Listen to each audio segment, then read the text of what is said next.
Olá, amigos. Estamos aqui mais uma vez pelo nosso estudo em grupo. Livro Nosso Lar, capítulo 3. Oração coletiva. Embora transportado à maneira de ferido comum, lobriguei o quadro confortante que se desdobrava à minha vista.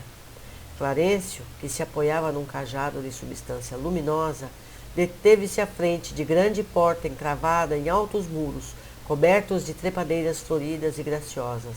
Tateando um ponto na muralha, fez-se longa abertura através da qual penetramos silenciosos. Nós temos aqui uma representação dos muros que foi mostrada no filme Nosso Lar. Eu observo que esse cajado, substância luminosa, a gente vê em vários livros. Então as pessoas levam esses cajados luminosos, na verdade eles são, entre aspas, armas de proteção. Com isso ele pode transmitir ondas magnéticas e se defenderem de qualquer criatura ignorante. Por outro lado, o muro também para entrar era completamente lacrado. Só quem sabia do ponto certo para tocar era ele, o Clarencio. Por que isso? Por que esse muro alto? Porque o nosso lar é um lugar de paz e tranquilidade que está encravado nos portais do umbral. Então eles podem ser atacados. É incrível isso, mas é verdade. Então é preciso essa proteção. Continuando. Branda claridade inundava ali todas as coisas. Ao longe, gracioso foco de luz dava a ideia de um pôr de sol em tardes primaveris. À medida que avançávamos, consegui identificar preciosas construções situadas em extensos jardins. Ao sinal de Clarencio, os condutores depuseram devagarinho a maca improvisada. A meus olhos surgiu então a porta acolhedora de alvo edifício. Veja, pessoal, tem edifícios lá, hein? A gente pensa que são nuvens com as pessoas tocando harpinha. Não é não. É uma cidade completa. Seguindo. A feição de grande hospital terreno. 2 jovens envergando túnicas de nível linho acorreram pressurosos ao chamado do meu benfeitor. E quando me acomodavam num leito de emergência para me conduzirem cuidadosamente ao interior, ouvi o generoso ancião recomendar carinhoso: guarda em nosso tutelado no pavilhão da direita. Espere agora por mim. Amanhã cedo voltarei para vê-lo. Enderecei-lhe um olhar de gratidão, ao mesmo tempo em que era conduzido a confortável aposento de amplas proporções, ricamente mobilado, onde me ofereceram um leito acolhedor. Vejam só a descrição que o André faz do lugar onde foi levado. Um lugar amplo e ricamente mobilado. Acredito que não seja luxo, e sim um conforto, materiais limpos, de aparência de boa qualidade. Seguindo, envolvendo os 2 enfermeiros na vibração do meu reconhecimento, esforcei-me por lhes dirigir a palavra, conseguindo dizer por fim: amigos, por quem sois? Explicai-me em que novo mundo eu me encontro. De que estrela me vem agora esta luz confortadora e brilhante? Um deles afagou-me a fronte, como se fora conhecido pessoal de longo tempo, e acentuou: estamos nas esferas espirituais vizinhas da Terra.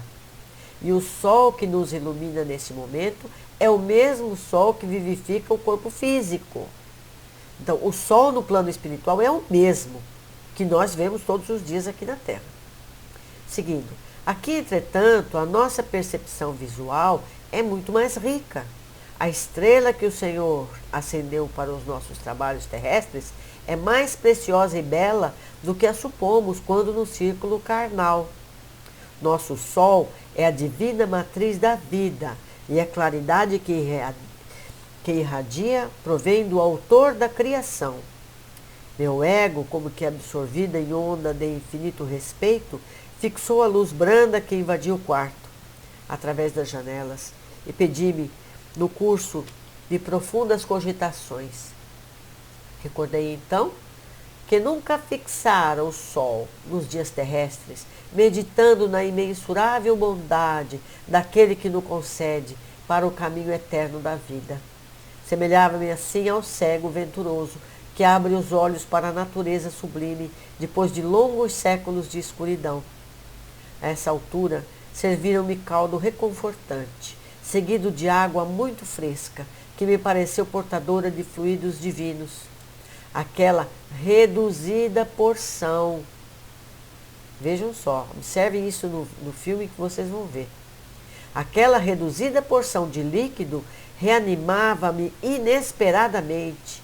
Não saberia dizer que espécie de sopa era aquela. Que alimentação tão sedativa, se remédio salutar. Novas energias amparavam minha alma, profundas comoções vibravam-me o espírito. Minha maior emoção todavia, reservava-se para instantes depois. Mal não saíra da consoladora surpresa, divina melodia penetrou o quarto adentro, parecendo suave colmeia de sons a caminho das esferas superiores. Aquelas notas de maravilhosa harmonia atravessavam meu coração. Ante meu olhar indagador, o enfermeiro que permanecia ao lado esclareceu bondoso. É chegado o crepúsculo em nosso lar. Em todos os núcleos dessa colônia de trabalho, consagrada ao Cristo, há ligação direta com as preces da governadoria. Eu me faço lembrar aqui que no Brasil, eu não sei se em outros países é igual, é famosa a hora da Ave Maria. Às 6 horas da tarde, todas as igrejas, ou a maioria delas, tocam os sinos e é feita a oração à Ave Maria. Muitas pessoas se dirigem à igreja para esse momento, e muitas em suas próprias casas. Então, parece que esse hábito vem do Espírito. É interessante, porque todas as pessoas estão ligadas no mesmo momento fazendo oração. Isso é muito importante. Seguindo. E enquanto a música embalsamava o ambiente, despediu-se atencioso. Agora fique em paz. Voltarei logo após a oração. Empolgou-me a ansiedade súbita. Não poderei acompanhar-vos? Perguntei suplicante. Ainda está fraco, esclareceu gentil. Todavia, caso se sinta disposto. Aquela melodia renovava minhas energias. Vejam só, meus amigos. A melodia renovava as energias. Veja como é importante a frequência de onda da música agradável, música boa. É muito importante isso. Seguindo, repetindo o primeiro parágrafo. Aquela melodia renovava minhas energias profundas. Levantei-me, vencendo dificuldades, agarrei-me ao braço fraternal que ele me estendia. Seguindo vacilante, cheguei a enorme salão, onde numerosa assembleia meditava em silêncio, profundamente recolhida. Da abóboda, cheia de claridade brilhante, pendiam delicadas e flóreas guirlandas que vinham do teto até a base, formando radiosos símbolos de espiritualidade superior. Ninguém parecia dar conta da minha presença, ao passo que mal dissimulava eu a surpresa inexcedível. Todos os circunstantes atentos pareciam aguardar alguma coisa. Contendo o custo numerosas indagações que me fervilhavam na mente, notei que ao fundo da tela gigantesca desenhava-se prodigioso quadro de luz, quase feérica, obedecendo a processos adiantados de televisão. Meus amigos, a televisão não existia nessa época na Terra, e lá já existia transmissão por tela. Seguindo, surgiu o cenário de templo maravilhoso, sentado em lugar de destaque, um ancião coroado de luz fixava o alto em atitude de prece, envergando alva túnica de irradiações resplandecentes. Em plano inferior, 72 figuras pareciam acompanhá-lo em respeitoso silêncio. Altamente surpreendido, reparei Clarencio, participando da assembleia, entre os que cercavam o velhinho refulgente. Apertei o braço do enfermeiro amigo e, compreendendo ele que as minhas perguntas não se fariam esperar, esclareceu em voz baixa que mais se assemelhava a leve sopro. Conserve-se tranquilo, todas as Residências e instituições de nosso lar estão orando com o governador, através da audição e da visão à distância. Observe isso, gente. As pessoas não precisavam estar ali junto para ouvir nada, nem ver nada. Tudo isso era irradiado onde quer que eles estivessem.